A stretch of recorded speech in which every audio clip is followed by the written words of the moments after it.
నమస్తే. ఈరోజు మన స్టూడియోలో ప్రముఖ ఆధ్యాత్మికవేత్త, వేదిక్ యాస్ట్రాలజర్ అవినాష్ దాస్ గారు ఉన్నారు. గురువుగారితో మాట్లాడదాం. నమస్కారం గురుగారు. నమస్కారం అండి. ఓం నమ శివాయ, ఓం నమో వెంకటేశాయ. గురుగారు, ఏప్రిల్ మాసంలో తులారాశి వారి పరిస్థితి ఎలా ఉండబోతుంది? ఓవరాల్గా ఈ మాసం ఎలాంటి రిజల్ట్స్ ఉండబోతున్నాయి వీళ్ళకి? తులారాశి వాళ్ళకి ఏప్రిల్లో ఎలాగుంది?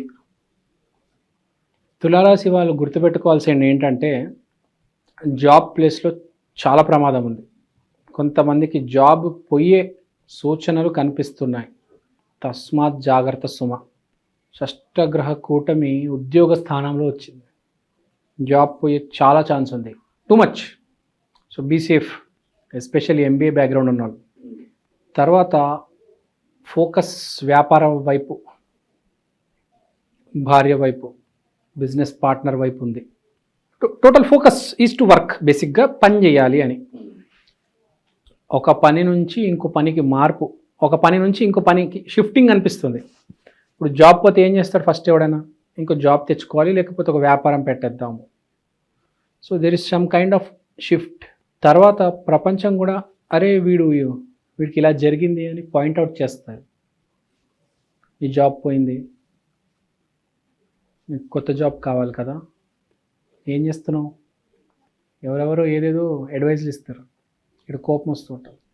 వీడేదో వ్యాపారం మొదలు పెడదామని చూస్తాడు, అందరికీ చెప్తాడు, అందరూ సజెషన్స్ ఇస్తారు, మళ్ళీ వీడికి కోపం వస్తుంది. So is little bit hesitant. లోపల ఉన్నది బయటికి చెప్పలేకపోతున్నాడు. చెప్పినా కూడా అందరూ నెగిటివ్గా తీసుకుంటున్నారనే బాధ. ఒకటి వీడు చేస్తుంది, వీడి జీవితంలో జరుగుతుంది తెలిసిపోతుంది. ఇక్కడ జాబ్ పోయింది, ఇక్కడ వ్యాపారం. జాబ్ పోయిందని ఏడిపిస్తారు, లేకపోతే జాబ్లో ఇంత పిచ్చిగా పర్ఫామ్ చేస్తున్నామని. పోరా నువ్వు వ్యాపారం చేసుకో, పోరా నువ్వు వాడితో కలిసి పని చేయి, ఆ ప్రాజెక్ట్ కంప్లీట్ అవుతుంది అంటే ఆఫీస్ ప్లేస్లో వేధిస్తున్నారు. లేకపోతే జాబ్ పోతే జాబ్ పోయిందని ఏడిపిస్తున్నారు. వీడు కూడా ఇంటర్నల్గా మదనకు గురవుతున్నాడు. ఎంతో కొద్దిగా మదన ఉంది. బేసిక్గా వీడు ఆపోజిట్ పర్సన్ వల్ల కొంచెం ఇబ్బంది పడుతున్నాడు. వీడు వ్యాపారం వల్ల ఇబ్బంది పడుతున్నాడు. వీడి వ్యాపారం కొంచెం బయటపడుతుంది. వ్యాపారానికి కొన్ని సీక్రెట్స్ ఉంటాయి కదా. వీడి వ్యాపారాలు బయటపడ్డము, వీడి అఫేర్లు బయటపడ్డము, వీడి బిజినెస్ పార్ట్నర్తో గొడవలు బయటపడ్డము, మళ్ళీ వీడి భార్యతో ఎలా ఉంటున్నాడు, ఏం చేస్తున్నాడు, వీడి భార్య గురించి ఫోకస్ పెట్టడము, నువ్వు ఎంత ఖర్చు పెడుతున్నావు, ఏం ఖర్చు పెడుతున్నావు, ఇదంతా బేసిక్గా బయటకు వస్తుంది అన్నమాట. ఇప్పుడు ఒక్కసారి గందరగోళం స్టార్ట్ అయిందంటే, ఇప్పుడు మీరే ఆలోచించండి, ఒకసారి ఉద్యోగం పోయిందంటే ఫస్ట్ మనిషి ఏం చేస్తాడు? ఇంట్లో కూర్చుంటాడు. నువ్వేం చేస్తున్నావు నాకు అని అడుగుతాడు కదా భార్యని. సో కొంచెం ఆ గందరగోళ స్థితిలో ఉన్నాడు. ఇంకో జాబ్ ఎత్తుకుదాము, లేకపోతే ఎవడైతే జాబ్లో ఉన్నాడో వాడు కూడా ఆఫీస్లో ఇబ్బంది పడడం వల్ల ఇంట్లో వచ్చి చిరాకు పడతాడు. Okay. So there is some kind of hesitance. గిన్నెలు ఇసిరేయడము, కంచం ఇసిరేయడము, అంతర మదనం జరుగుతుంది. ఇక ఉద్యోగపరంగా ఇబ్బందులు ఉన్నాయి, ఆర్థికంగా కూడా. ఆర్థికంగా ఇప్పుడే ఏం అవ్వల వాడికి, ఇప్పుడే ఏం అవ్వల. ఆర్థికంగా అంత ఎఫెక్ట్ కాలేదు.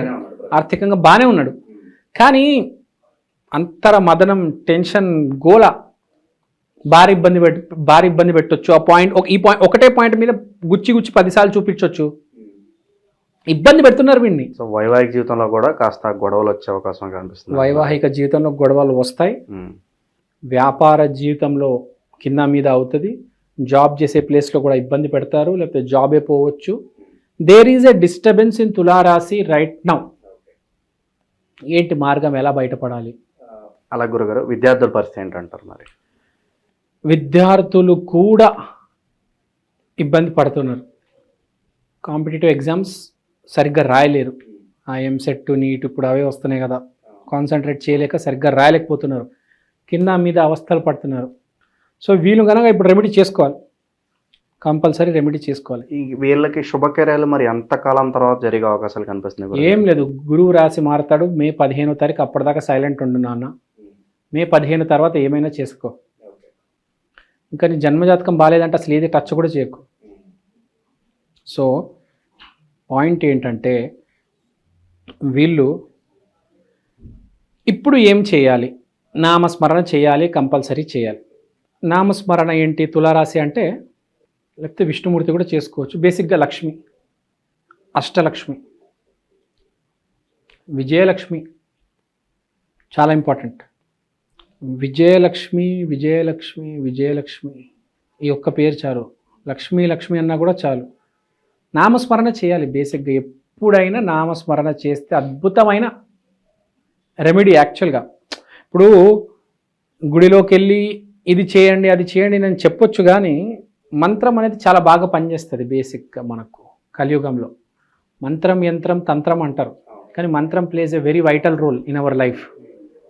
మనకి ఎప్పుడైనా రెమెడీ అనేది మనం అలా ఏం చేస్తారంటే, ఇప్పుడు ఫర్ ఎగ్జాంపుల్ తులరాశి ఉంది, శుక్రవారం రోజు లక్ష్మీదేవి గుడికి వెళ్ళి మీరు పాలు, ఆ గుడి ప్రాంగణంలో ఎవరైనా పేదవాళ్ళకుంటే పాలు డొనేట్ చేయండి అని చెప్తా.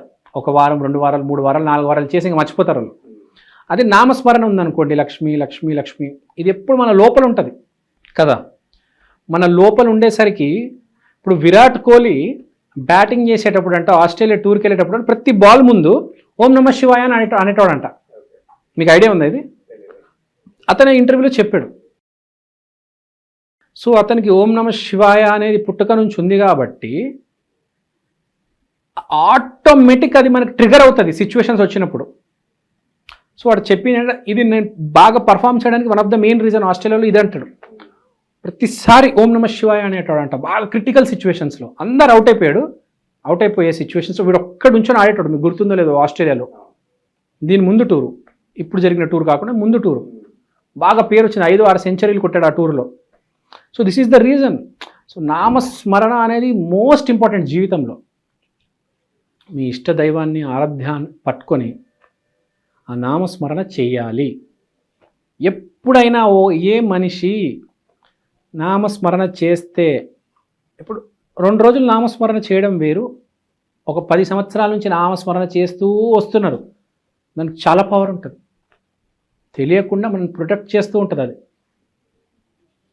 కొంతమందికి అయితే కొన్ని జన్మల నుంచి నామస్మరణ ఉంటుంది. ఇప్పుడు ఒక పేరు చెప్తాను మీకు నేను, రాజశ్రీ నంది అని. మీరు యూట్యూబ్లో అతని పేరు కొడితే చెప్తాడు, అతను కొన్ని జన్మల నుంచి నామస్మరణ చేస్తున్నాడు. అతను ఆ నామస్మరణనే అతను గైడ్ చేస్తుంది జీవితంలో, ఏ కష్టం లేకుండా అతన్ని చూసుకుంటుంది. నామస్మరణ ఎప్పుడు మనతో ఉండాలి. మనం ఏమీ చేయకపోయినా, మనం ప్రశాంతంగా ఉన్నా కూడా మనకు అది వినిపిస్తూ ఉండాలి సబ్కాన్షియస్ లెవెల్లో, అంత నామస్మరణ ఉండాలి. మన ఫోన్ రింగ్ టోన్ మనకు సబ్కాన్షియస్గా ఎలా వినపడుతూ ఉంటుంది, అలా మనకు నామస్మరణ అనేది వినపడుతూ ఉండాలి. నామస్మరణను మించిన రెమెడీ లేదు. అది చాలా ఇంపార్టెంట్ పాయింట్ జీవితంలో గుర్తుపెట్టుకోవాల్సింది. ఇప్పుడు ఇంకో విషయం చెప్తా. ఇప్పుడు నామస్మరణ చేస్తున్నారు, జాబ్ పోయిందని బాధపడద్దు. ప్రతిదానికి లిమిట్ ఉంటుంది, కానీ నామస్మరణ వదలకూడదు. ఇప్పుడు మీకు శివాజీ శంభాజీ తెలుసా? ఐడియా ఉన్నారా? శివాజీ ఇంకా శంభాజీ ఇద్దరిని చంపేశారు. వాళ్ళకి రెమెడీ లేదా అంటే, కర్మ అనేది ఉంటుంది. వీళ్ళ కర్మ ఏంటి? ఫైట్ చేయడం. వీళ్ళు ఫైట్ చేశారు, భారతదేశాన్ని కాపాడారు, కాబట్టి వాళ్ళు మనం సేఫ్గా ఉన్నాం. రెమెడీ లేదా అంటే వాళ్ళు చనిపోయారు కదా సార్, వాళ్ళ కర్మ అదంతే. కానీ వీళ్ళు నామస్మరణ చేశారు కాబట్టి అంత ధైర్యంగా ఫైట్ చేయగలిగారు. వాళ్ళని తరిమేశారు. వాళ్ళు ఇక్కడ లేరు అంటే రీజన్ వాళ్ళే. దేర్ కర్మ వాస్ టు ఫైట్. వాళ్ళ కర్మ బయటపడడం కాదు, వాళ్ళని చంపేసి వాళ్ళని బయట పంపించి వీళ్ళు సేఫ్గా ఉండడం కాదు. దేర్ కర్మ వాస్ టు డై, వీర మరణం. కానీ దానివల్ల ఇవాళ మనం సేఫ్ ఉన్నాం కదా. అది మీ జాబ్ పోయినా పోవచ్చు, మీ ఫ్యూచర్ బాగుంటుంది. అది గుర్తుపెట్టుకోండి. ఫెయిల్యూర్ని ఫెయిల్యూర్ లాగా తీసుకోండి. Failure is not a person.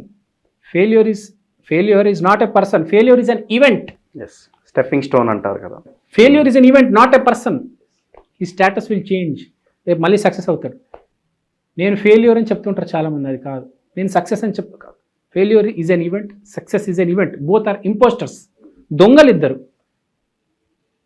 నేను ఏదో రోజు వదిలేసి వెళ్ళిపోతారు. అది గుర్తుపెట్టుకోవాలి.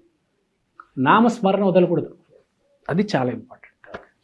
చాలా బాగా వివరించారు గురుగారు. ధన్యవాదాలు. Thank you.